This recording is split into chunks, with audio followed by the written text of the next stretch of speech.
Bonjour à tous, voilà, je suis artisan et donc on m'a appelé pour parler de la sécurisation des œuvres d'art. Alors c'était un paradoxe parce que si je vous parle de la technique avec laquelle je sécurise les objets, demain ils ne seront plus en sécurité. Enfin, je ne suis pas... Voilà, je préfère ne pas divulguer les petits secrets de montage, mais par contre je vais vous expliquer comment on arrive à sécuriser l'objet et la méthode. Voilà. Donc d'abord, c'est un échange entre le client, le demandeur d'ordre, la conservatrice des antiquités objets d'art, par exemple, avec l'attente pour la mise en place de l'objet dans l'édifice, suivant son utilité. Je suis intervenu donc pour la restauration, pour la sécurisation d'une statue à Cardonnette, dans la Somme, dont là vous avez la photo. Et donc à la base, la statue était sur un socle en plâtre, comme sur votre à droite. Et la demande du maire était de supprimer cet élément de décor et de simplifier, de juste mettre l'œuvre en valeur à l'aide d'un socle en bois. Donc la démarche n'est pas toujours aisée, parce que donc on me demande de sécuriser sans que ça se voie, dans un édifice qui n'est pas forcément sécurisé lui-même. Et c'est aussi une demande de pouvoir enlever l'œuvre en cas de sinistre, que les pompiers puissent très rapidement enlever l'œuvre. Donc ça demande pas mal de paramètres et donc une grosse observation de l'objet. Donc après j'observe donc là pour la statue en l'occurrence, j'ai observé donc le dessous. On peut remarquer les traces de fabrication de la statue, on a les trous de positionnement pour la sculpture. La statue était vidée, donc c'est plein de paramètres qui mettent en difficulté pour la fixation de la pièce, parce qu'on a des parties fragilisées. Donc on doit vraiment observer les masses de bois qui puissent être accrochées, et de là, de faire un système qui est dissimulé. Le socle en bois dissimule le système de sécurisation.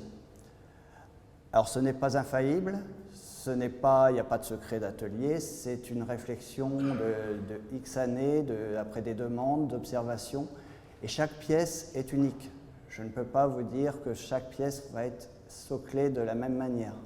À chaque fois, je me trouve avec des paramètres différents. Là, sur cette statue, elle ne pouvait pas être fixée au mur, dû à sa roue et dû également à la position demandée par la commune. Donc, voilà, je vous montre également, voilà, on voit d'autres clichés de statuaires. Donc là, on a sur le côté une statue qui était vidée complètement, qui est très, très dégradée par les attaques d'insectes. Donc il faut aller trouver la matière, voilà, encore une fois, il faut aller trouver la matière là où elle est et s'en servir au mieux. On me demande également ces statues, ils vont être fixés le plus souvent possible en hauteur, non accessibles au premier venu, non accessibles si on monte sur un banc qui est dans l'église. Mais tout ça, des fois, c'est pas toujours la demande initiale. Des fois, on nous demande d'être au niveau à hauteur d'homme. Donc ça demande encore plus de soins. Donc on peut voir différentes... voilà, ça peut s'adapter à différents styles de statuaires. Là, on a une Pietà, on a d'autres... voilà, on peut configurer le socle en fonction de l'objet. On peut avoir des plus petits bustes. Là, le reliquaire, le buste de Saint-Vulfranc, en l'occurrence, c'est sur un socle déjà. Et en dessous de ce socle, il y a des petits pieds. Donc, pour arriver à sécuriser l'ensemble, ça demande pas mal de temps de réflexion et d'observation des objets. Voilà, là c'est donc une autre statue. Donc, on voit très bien le socle qui, en apparence, n'a aucun système d'accroche. Et donc là, cette statue qui est à la cathédrale d'Amiens, entre autres, au musée, au trésor de la cathédrale d'Amiens. Donc cette statue est fixée et on ne voit absolument pas les systèmes d'attache. Voilà, là, c'est encore autre chose, dans un autre cadre. C'était pour une vierge de procession. Donc on m'a demandé de sécuriser et de le mettre en valeur sur un socle. Voilà, donc on s'adapte en fonction de la pièce. Ensuite, ça peut être d'autres objets. Là, c'était un devant d'hôtel. En restaurant l'hôtel, on a découvert toute une polychromie à l'arrière de cet hôtel, de ce devant d'hôtel.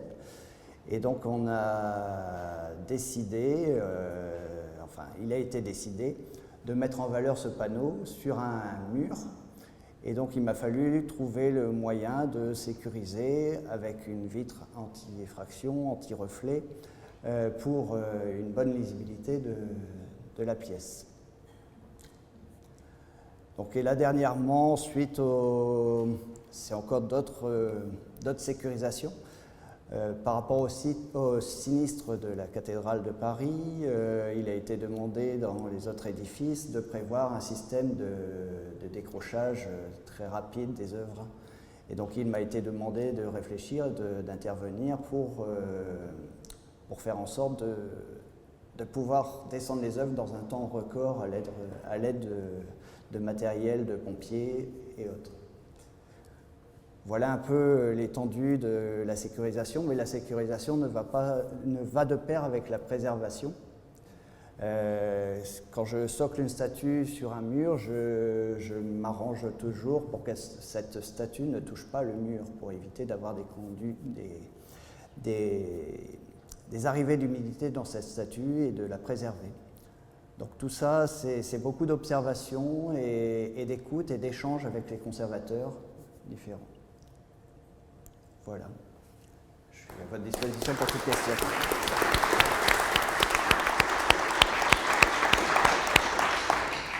Merci beaucoup. En effet, ça fait beaucoup de paramètres pour vous à régler. Je m'imagine bien, et de toute façon, toujours ce qu'on dit, c'est que ce qu'il faut, c'est retarder le voleur, le retarder, jusqu'à ce que mort s'en suive, pour lui.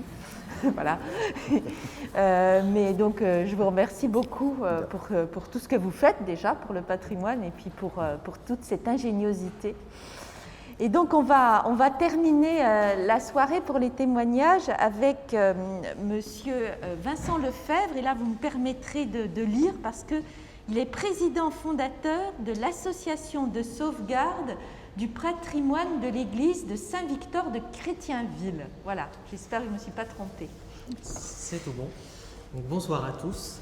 Donc, déjà, je voulais remercier la sauvegarde de l'art français et donc Madame de Pongeville de m'avoir convié à intervenir et à vous présenter notre association qui œuvre à la sauvegarde du patrimoine dans notre village.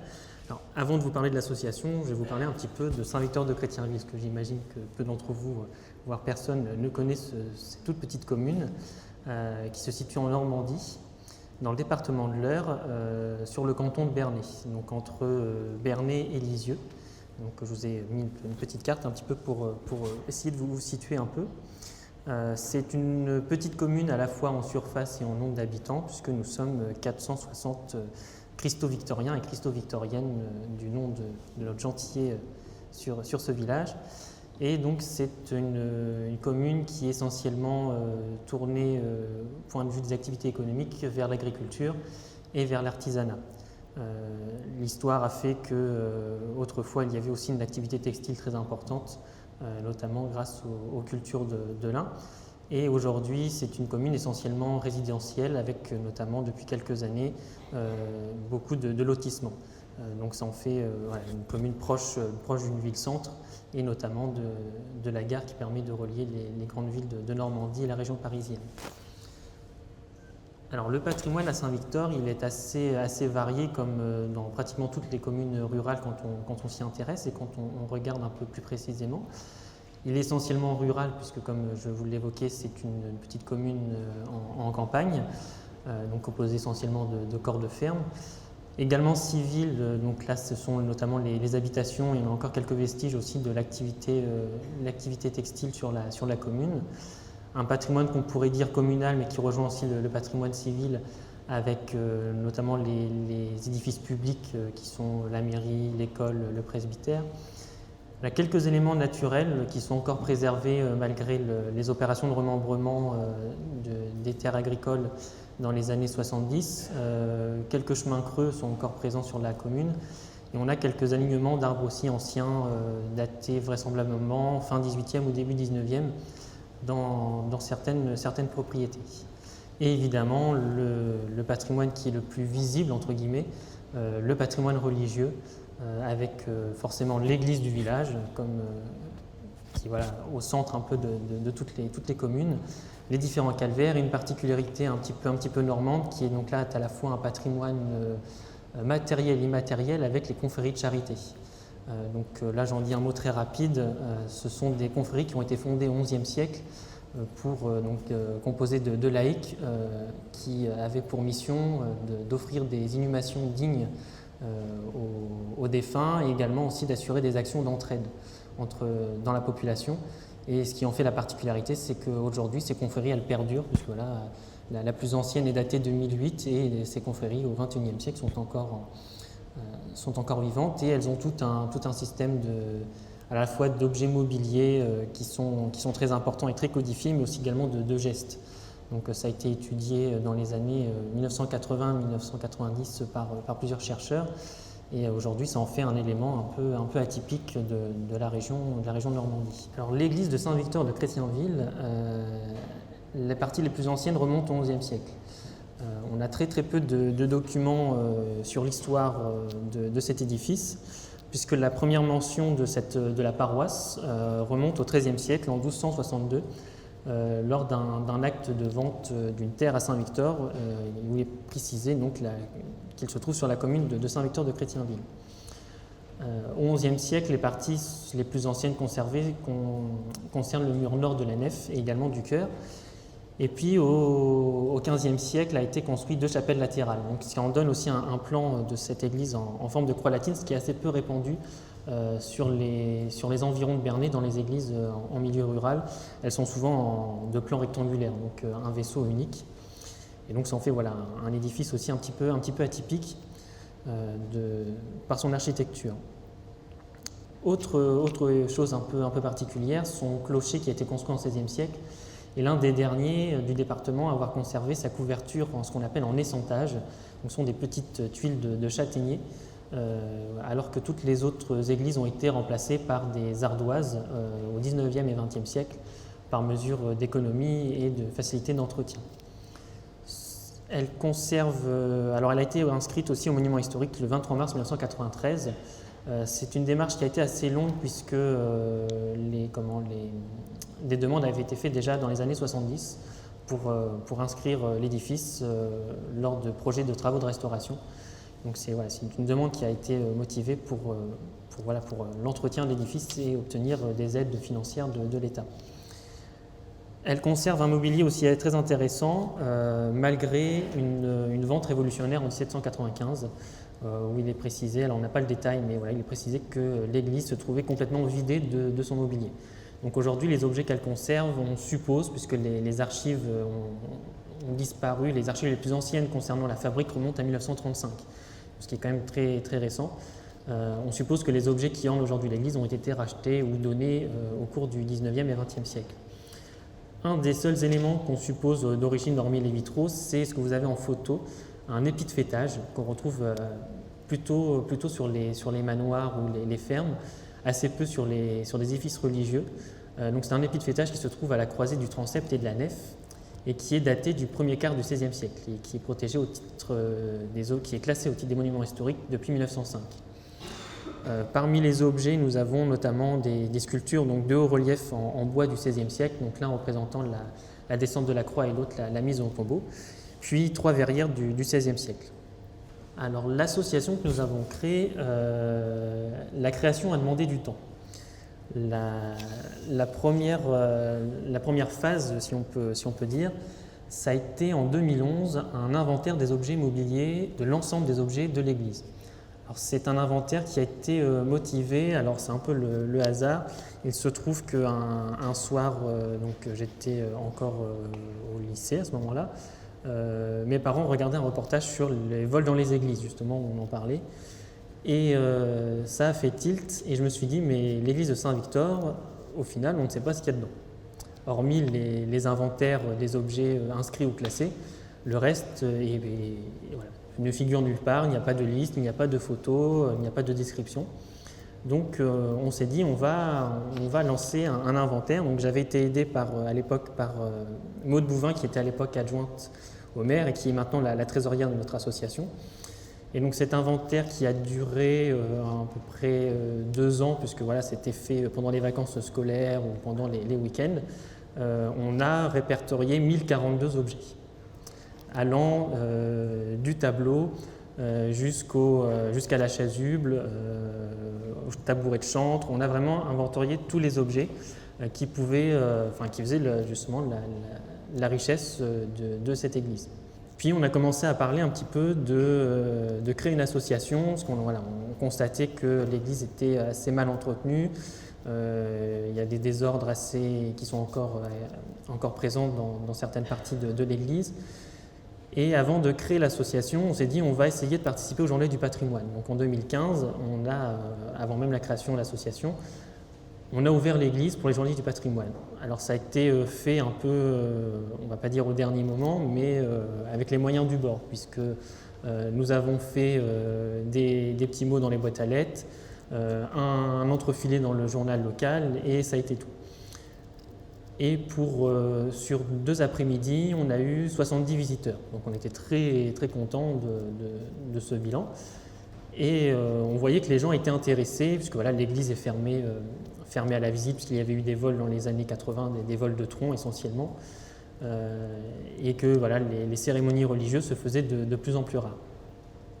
Donc en septembre 2016, on a réuni plusieurs personnes, donc des paroissiens, des habitants, des membres du conseil municipal de l'époque, et on s'est dit voilà, on met quelque chose en place. Et le 24 septembre 2016, nous avons tenu notre assemblée générale constitutive dans l'église. Nous étions une quinzaine de personnes, et donc depuis 2016, on œuvre dans différents domaines afin de sauvegarder un peu cette église et ce patrimoine. Alors dans les statuts, nous avons indiqué le but principal de l'association, qui est notamment la restauration des objets mobiliers, puisque nous étions partis du principe que la commune étant propriétaire de l'édifice, on lui laissait la partie gros œuvre, restauration, couverture, maçonnerie, électricité. Et nous, on se concentrait sur les objets mobiliers pour lesquels il était plus facile de rassembler des sommes et de lancer des opérations de restauration. Alors dans cette aventure, on a été très aidé notamment par les associations un peu voisines, notamment une association de Saint-Germain-la-Campagne qui est un village voisin, et donc le président nous a beaucoup aidé dans la rédaction des statuts et les démarches auprès de la préfecture. On a pu également compter sur les Amis de Bernay, les Monuments et Sites de l'Eure, qui sont des associations présentes sur le département. Également par une personne qui pour lequel on est très reconnaissant, qui est Madame Petit-Decroix. Alors Madame Petit-Decroix, elle a la double casquette de correspondante, de déléguée pour la Fondation du patrimoine et de correspondante pour le département de l'Eure de la sauvegarde de l'art français. Et donc elle est vraiment infatigable dans le domaine du patrimoine, et elle nous a beaucoup aidés pour créer l'association et encore aujourd'hui pour nous accompagner dans nos démarches. Alors les actions sont assez diverses. On essaye d'intéresser au maximum les personnes, parce qu'on constate toujours que le patrimoine religieux est un peu... les gens ont toujours une certaine défiance ou n'ont pas toujours l'œil pour regarder ce patrimoine. Donc on essaye bien de leur expliquer que certes ce sont des objets liés au culte, mais ce sont aussi des éléments patrimoniaux qui témoignent donc de techniques, de mouvements artistiques des époques précédentes, mais qu'ils sont aussi le fait de la participation de la population de l'époque, parce qu'il faut savoir que les œuvres des églises étaient généralement financées soit par le clergé, soit par les paroissiens. Et donc on arrive notamment à utiliser ce biais avec les vitraux, parce que nous avons des vitraux 20e siècle, donc des années 30 et des années 40 dans l'église, avec les noms des donateurs. Donc là on arrive à rattacher vraiment des objets d'art à une population, aux habitants, et donc à des personnes et à des visages. Alors comme je vous disais, les activités sont très variées, donc on organise des concerts, des conférences, on organise aussi un repas annuel au moment de la fête patronale, des visites de l'édifice, des randonnées. En 2018, nous avons fait une randonnée nous avons des membres de l'association qui ont des ânes, et donc nous avons fait une visite de la commune avec des attelages pour voir aussi sortir un petit peu de l'église et valoriser l'ensemble de la commune et les liens que pouvaient avoir les différents sites du village avec l'église. On organise également un marché de Noël, on ouvre l'église avec l'exposition de la crèche et on participe à 2 événements qui sont un peu les événements phares de l'année. Donc le festival Pierre en Lumière, qui est un festival qui existe en Normandie et qui a été mis en place par les 5 départements normands et la Fondation du patrimoine.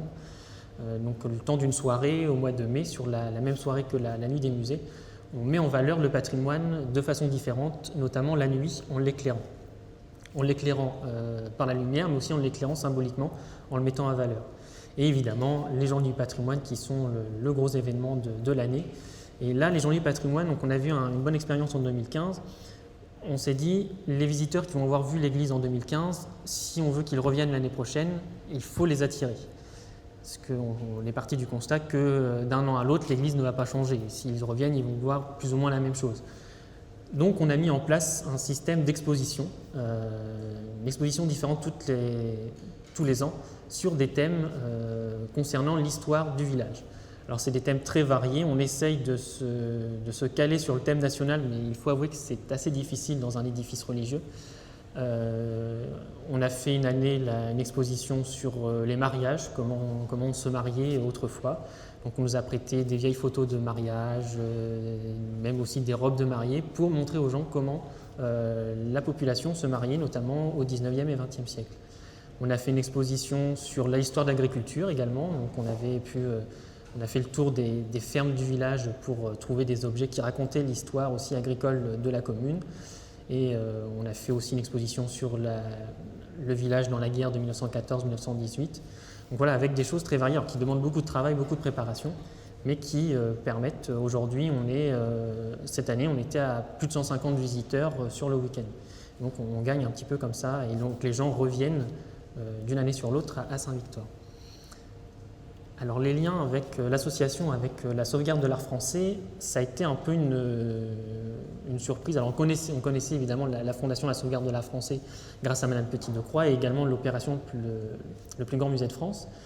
Mais on a été contacté, on ne s'y attendait pas vraiment, au mois d'octobre, donc par 4 étudiants, donc par Isilda, Arnaud, Audrey et Elisa, pour participer à l'opération le plus grand musée de France. Donc là, on a été tout de suite, on a mis un petit peu de temps à répondre, donc on doit l'avouer, parce que on était un petit peu surpris et puis on a parlé un petit peu aussi entre nous. Et donc on a répondu favorablement, parce que pour nous c'était une chance de pouvoir participer à cette opération et de faire restaurer des œuvres. Le premier travail qui a été fait, alors on était en période de confinement, ce déplacement était très, très difficile.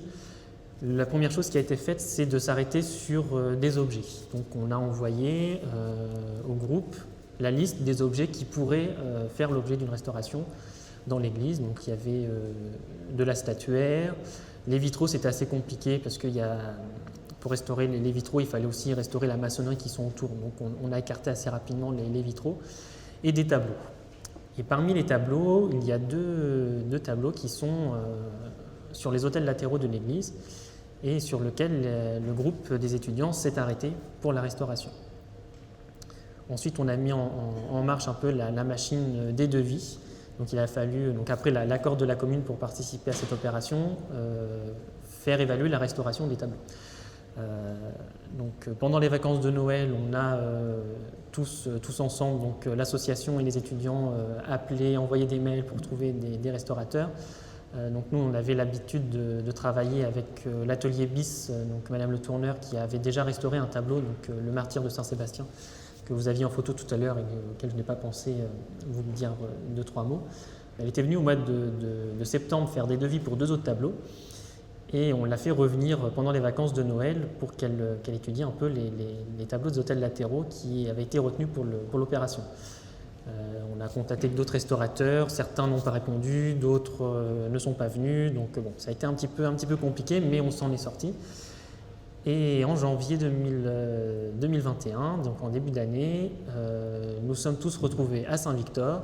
Donc on a eu le plaisir d'accueillir les étudiants pour leur présenter l'église et leur présenter le patrimoine, en lien avec la mairie et la paroisse.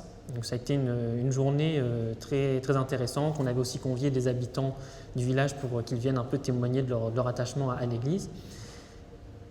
Et à la suite de ça, on a lancé donc la collecte de fonds.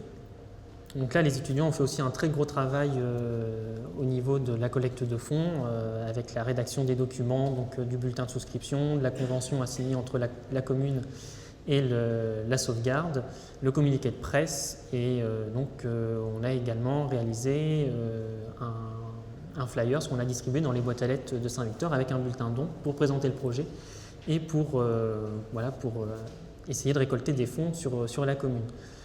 Les étudiants ont aussi réalisé 4 vidéos durant lesquelles ils ont fait témoigner la commune, la paroisse, l'association et des habitants qui ont été ensuite partagés sur les réseaux sociaux de la sauvegarde et de l'association.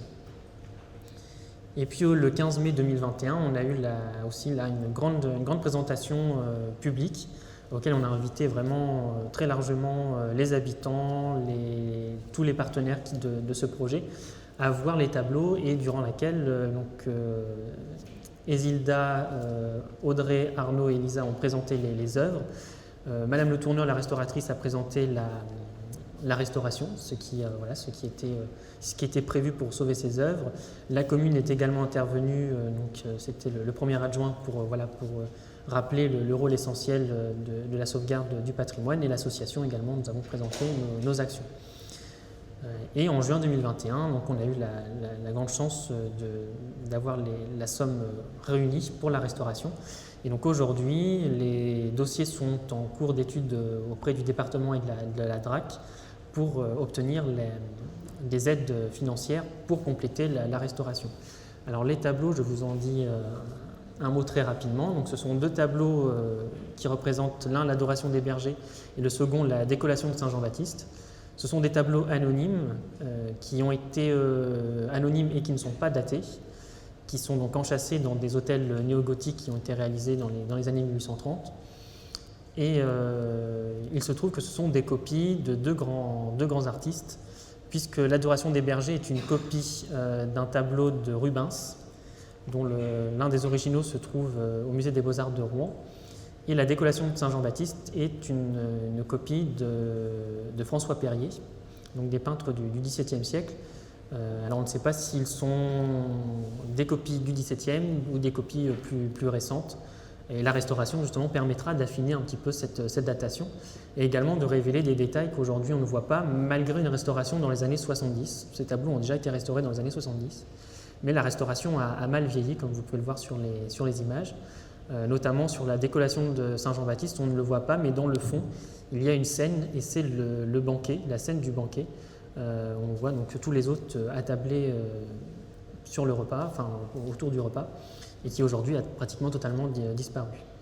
Donc on est très très heureux d'avoir participé à ce projet qui a été vraiment une chance pour nous, déjà une chance de pouvoir faire restaurer des œuvres qu'on aurait mis quelques années supplémentaires pour réunir les fonds.